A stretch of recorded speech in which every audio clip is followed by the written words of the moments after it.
സൂര്യ മമ്മിയും തമ്മിലുള്ള വൈരാഗ്യം നീ മുതലെടുത്തു. അത് കഴിഞ്ഞപ്പോ നിനക്ക് മനസ്സിലായി പിന്നെ ശത്രുക്കളാക്കേണ്ടത് എന്നെയും വേദയാണെന്ന്.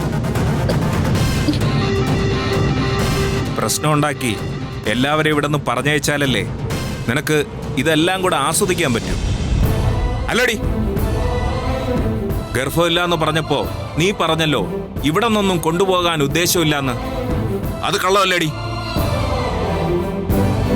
സൂര്യയും സൂര്യയുടെ സ്വത്തും പ്രതീക്ഷിച്ചല്ലടി നിന്റെ കുടുംബക്കാര് നാട്ടുമ്പുറത്ത് കഴിയുന്നേ. സാറ് വെറുതെ അനാവശ്യം പറയരുത്. നീ ആരോടടി കഴിച്ചുണ്ടി സംസാരിക്കുന്നത്?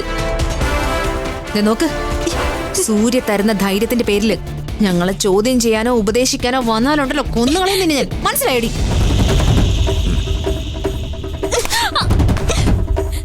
ആ